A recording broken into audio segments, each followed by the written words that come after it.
ఓం గంగణపతే నమ ఐం సరస్వత్యే నమ క్రీం క్రీం మహాకాళికాయ నమ రామ దత్తాత్రేయాయ నమ శ్రీరామ జయ రామ జయ జయ రామ రామాయ నమో నమ ఓం నమ శివాయ శివాయ గురవే నమ రామ దత్తాత్రేయాయ నమ ఓం నమో భగవతే మేధా దక్షిణావర్తే మహ్యం మేధాం ప్రజ్ఞా ప్రయచ్చస్వ క్లీం కృష్ణాయ గోవిందాయ గోపీజనవరదాయ శ్రీకృష్ణ పరబ్రహ్మణే పరంజ్యోతిషే నమ మాతృభ్యో పితృభ్యో ఋషుభ్యో గురుభ్యో నమో నమ. యూట్యూబ్ ప్రేక్షకులందరికీ కూడా నమస్కారం అండి. నేను పాలపర్తి గురునాథ శర్మ జ్యోతిష్యం వాస్తు సిద్ధాంతిని.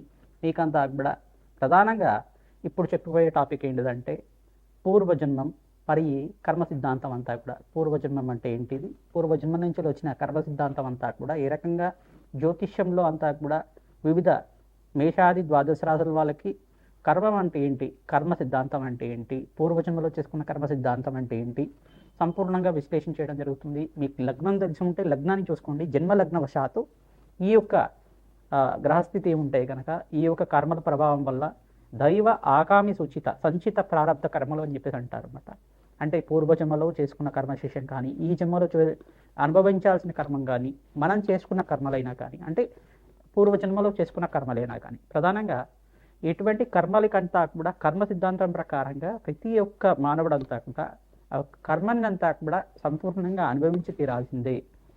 కర్మ సిద్ధాంతం ప్రకారంగా ఏదో రకంగా స్వల్పంగా అయినా కానీ ఆ కర్మనంతా కూడా అనుభవించే విధంగా కొన్ని గ్రహాల ప్రభావం అంతా కూడా ఉంటుంది. జాతక చక్రం ప్రకారంగా లగ్న చక్రము, నవాంశము, షష్టాంశము, దశాంశము, త్రింశాంశం అని చెప్పేసి కొన్ని అంశాల్లో అంతా కూడా అంశపాదాల్లో గ్రహస్థితి అంతా కూడా ఈ రకంగా ఉంది. విశ్లేషణ చేసుకొని అంతా కూడా అందరికీ పరిష్కారం చేసుకోవడం జరుగుతుంది. జన్మ జాతకమే ప్రధానమైన జాతకంగా ఉంటుంది. లగ్నం తెలిసి ఉంటే కనుక లగ్నాన్ని చూసుకోండి, లేదు రాశి తెలిసి ఉంటే కనుక రాశిని చూసుకోండి. కర్మ సిద్ధాంతం అంతా కూడా పూర్వకర్మ సిద్ధాంతం ప్రధానంగా చూసుకుంటే నవమస్థానాన్ని కేంద్రంగా చెప్తుంది. మరి ఆ నవమస్థానాన్ని అనుభవించే విధంగా చేసేది దశమస్థానం అవుతుంది. ప్రధానంగా ఈ యొక్క మరి లగ్నము శరీర కారకత్వాల గురించి చెప్తుంది. శరీరంలో మీరు ఎటువంటి ఆరోగ్యంగా ఉంటారు, ఎటువంటి అనారోగ్యాలతో ఇబ్బంది పడుతూ ఉంటారని చెప్పడం జరుగుతుంది. ద్వితీయ స్థానం కుటుంబ స్థానం గురించి చెప్తుంది, ధనయోగాల గురించి చెప్తుంది. ఈ స్థానాలు ప్రధానంగా చూసుకుంటే పుత్రస్థానం పంచమ స్థానం అవుతుంది. ఆకస్మిక వ్యయము ఆకస్మిక లాభాలంతా కూడా ప్రధానంగా చూసుకుంటే అష్టమ స్థానము ఆయు స్థానం చెప్తుంది. ఈ స్థానాలు ప్రధానంగా చూసుకుంటే వైవాహిక జీవితం కోసం సప్తమ స్థానం చెప్తుంది. ఈ కర్మ సిద్ధాంతాన్ని అనుసరించి గ్రహాల యొక్క కూటమి కలయిక వల్ల కొన్ని ప్రభావాలని చెప్తూ ఉంటుంది. ప్రధానంగా కర్మఫలదాత అంతా కూడా శనీశ్వరుడు, కర్మని అనుభవించే విధంగా చేసేవాడు రాహు. మరి కొన్ని గ్రహాల యొక్క ఉగ్రగ్రహాలు అని చెప్పేసి ఉంటాయి. ప్రధానంగా కొన్ని గ్రహాలతోటి ఒక కలయిక సంయోగం వల్ల వాటి ప్రభావం అంతా కూడా ప్రబలంగా అనుభవించే విధంగా చేస్తూ ఉంటాయి అన్నమాట. సూర్య రాహుల కలయిక కానీ సూర్య కేతు కలయిక కానీ ఇది గ్రహణ యోగం కింద మారుతూ ఉంటుంది. చంద్ర రాహుల కలయిక అనేది దుష్కర్మ కింద ఉంటుంది. గురు చండాల యోగం అనేది ఒక యోగం ఉంటుందన్నమాట. బృహస్పతి రాహు కలయిక అనేది కొన్ని స్థానాల్లో అది అవయోగం కింద మారుతూ ఉంటుంది. లగ్నవశాత్ అంతా కూడా విశ్లేషణ చేసుకోవడం జరుగుతుంది. మీ పూర్వజన్మలు చేసుకున్న పుణ్య ఫలితాన్ని ఈ జన్మలో అనుభవించే విధంగా, మరి ఇప్పుడు చేసుకున్న ఫలితాలంతా కూడా మరో జన్మలో అనుభవించే విధంగా దానికి కర్మ సిద్ధాంతం అంతా కూడా క్యారీ ఫార్వర్డ్ అవుతూ ఉంటుంది అన్నమాట. ప్రతి నిమిషం కూడా మీరు చేసుకున్న కర్మలు ఇక్కడ పుణ్యకర్మల్ని సంపూర్ణంగా అనుభవిస్తూనే కానీ ఈ ఆత్మ సిద్ధాంతం ప్రకారంగా చూసుకుంటే ఆత్మ శరీరాన్ని అంతే పొందుతూ ఉంటుంది, కానీ కొన్ని రాగద్వేషాలు అనేది ఉండవు. కానీ అనుభవించే విధంగా అంటే భోగ శరీరంతో ఉండేది భోగభాగ్యాలతో అనుభవిస్తూ ఉంటుంది ఆత్మ. యాతన శరీరంతో ఉండేది దుష్కర్మాలు చేసి ఉంటే కనుక నరక బాధలు అనుభవిస్తూ ఉండడం. ఇటువంటి ఇతిహాసం అంతా కూడా మరి గరుడ పురాణంలో చెప్తూ ఉంటారు.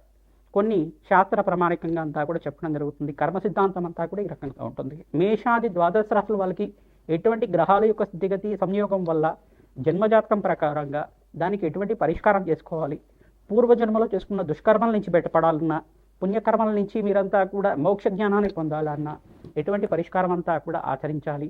అష్టైశ్వర ప్రాప్తి కోసం కానీ సత్సంతాన యోగం కోసం కానీ ఆలస్య సంతానం అవుతున్నా అనుకున్న పనులంతా కూడా నెరవేరకపోయినా ఆలస్యం అవుతున్నా ఆటంకాలు ఉంటున్నా కానీ ఎటువంటి పనులు అనుకుంటున్నా కానీ దాని ఆటంకాలు జరుగుతున్నా కానీ దీనికంతా కూడా పరిష్కారం చెప్పడం జరుగుతుంది. ఈ యొక్క కర్మ సిద్ధాంతం ఎపిసోడ్లో అంతా కూడా ప్రధానంగా ఈ యొక్క పూర్వజన్మ కర్మ సిద్ధాంతము మరియు ఈ యొక్క కర్మయోగం అనేది ఎటువంటి ప్రభావాలంతా కూడా చూస్తున్నాయి. గ్రహ యొక్క దోషాలంతా కూడా ఎటువంటి గ్రహాలకంతా కూడా పరిహారం చేసుకోవడం వల్ల రాజయోగం సిద్ధిస్తుంది.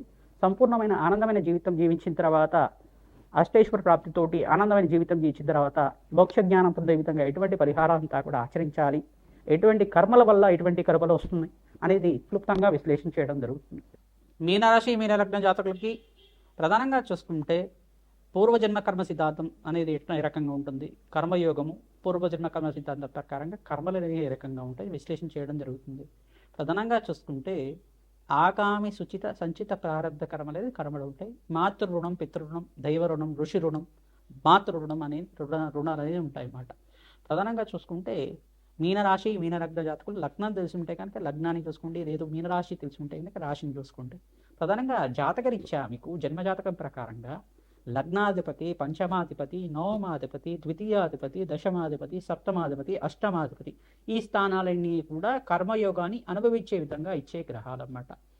రాశులు ప్రధానంగా చూసుకుంటే ఈ యొక్కరంగా ఉండాలి. ప్రధానంగా చూసుకుంటే సప్తమాధిపతి బుధ భగవానుడు యొక్కరంగా ఉండాలి, లగ్నాధిపతి బృహస్పతి యొక్కరంగా ఉండాలి, గురు చండాల యోగంలో లేకుండా ఉండాలి. గురువు రాహు కలిక పంచమ స్థానంలో ఉంటే ఆలస్య సంతానం అవుతూ ఉండడం, ప్రధానంగా జాబ్లో కానీ ఫైనాన్షియల్ గ్రోత్ అనేది లేకుండా పోవడం, ఆస్తి తగాదాలు అనేది ఉండడం కానీ, ప్రధానంగా ఫైనాన్షియల్ డిస్ప్యూట్స్ ఉండడం కానీ ఎటువంటి కారణం అవుతుంది. ప్రధానంగా చూసుకుంటే కొన్ని గ్రహాల యొక్క స్థితిగతి సంయోగం అనేది దుష్ప్రభావాలు చూపిస్తూ ఉంటుంది. పూర్వజన్మ సిద్ధాంతం ప్రకారంగా ఆత్మకి ఎటువంటి కర్మదోషం ఉండదు. ప్రధానంగా చూసుకుంటే ఆత్మ సిద్ధాంతం ప్రకారంగా ఈ యొక్క యాతనా శరీరము భోగ శరీరాన్ని ఆశ్రయించి ఉంటుంది. పుణ్యకర్మాలు చేసి ఉంటే కనుక పుణ్యలోక ప్రాప్తి కోసం భోగ శరీరాన్ని తీసుకుంటుంది. దుష్కర్మాలు చేసి ఉంటే కనుక దుష్కర్మాల్ని అనుభవించే విధంగా ప్రారబ్ధ కర్మల్ని ఇక్కడ అనుభవించే విధంగా ఉంటుంది. అది యాతనా శరీరాన్ని ఈ యొక్క పుణ్యలోకాల్లో కానీ ఈ యొక్క దుష్కర్మాలు చేసి ఉంటే కనుక పాపాన్ని అనుభవించే విధంగా యాతనా శరీరాన్ని అంతా కూడా పొంది ఉంటుంది. ఈ యొక్క కర్మ సిద్ధాంతం ప్రకారంగా మీకు సకల గ్రహదోష నివారణ కలగడానికి ప్రధానంగా దేవీ భాగవతాన్ని పారాయణం చేయాలి. ప్రధానంగా మీరు ఈ యొక్క శ్రీకృష్ణ పరమాత్మ ఆరాధన, పరమేశ్వర ఆరాధన చేసుకోవడం, అమ్మవారి నామస్మరణ చేసుకోవడం, దత్తాత్రేయాయ స్మరణ మాత్రైన సంతుష్టాయ నమః నామాన్ని జపాన్ని ఆచరిస్తూ ఉండండి. రాజయోగ ప్రాప్తి కలుగుతుంది. గోమాత సేవ చేయడం, గోమాతకి పచ్చిక తెలగపిండి గ్రాసం తరచుగా నివేదన చేస్తూ ఉండడం, గోమాతకంతా కూడా గోదానాన్ని దానం చేయాలి. బ్రాహ్మణత్వంకంతా కూడా మహావిష్ణు స్వరూపంగా భావించి సకల జన్మాంతరమేతు సర్వగ్రహదోష నివారణార్థం, సకల కర్మదోష నివారణార్థం, పూర్వజన్మ కర్మదోష నివారణార్థం అనేది నవమ స్థానం కేంద్రంగా చెప్తారు. ఈ యొక్క సంకల్ప విధానంగా మీరంతా కూడా కోటి యజ్ఞాల ఫలితం లభిస్తూ ఉంటుంది. ప్రధానంగా చూసుకుంటే ఎవరైతే కనుక ఆవుదూడు సహితంగా మీకంతా కూడా ఆవుదూడ సహితంగా గ్రాసము మరియు దక్షిణ సహితంగా బ్రాహ్మణత్వం అంతా కూడా దానం చేయడం, ఆ గోమాతని పోషించే విధంగా అంతా కూడా మీరు బాధ్యత తీసుకోవడం వల్ల బ్రహ్మలోక ప్రాప్తి కలుగుతుందట, మోక్ష జ్ఞాన సిద్ధి కలుగుతుంది. తద్వారా ఈ జన్మలో చేసుకున్న పుణ్య ఫలితాన్ని మరో జన్మలో అంతా కూడా పుణ్యకర్మలను ఇచ్చే విధంగా మంచి జన్మ వచ్చే విధంగా మారుతూ ఉంటుంది. భగవంతుడి సేవ చేసుకున్న వాళ్ళకి పుణ్యకర్మలు వస్తూ ఉంటాయి. అమ్మవారి నామస్మరణ చేస్తూ ఉండండి, అమ్మవారి ఆరాధన చేస్తూ ఉండండి. కులదేవత ఆరాధన చేయడం వల్ల రాజయోగ ప్రాప్తి కలుగుతుంది, సకల గ్రహదోష నివారణ కలుగుతుంది.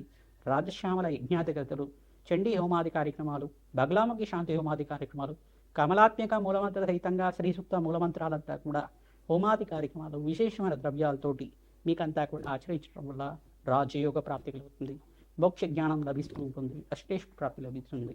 శ్రీమాత్రే నమః.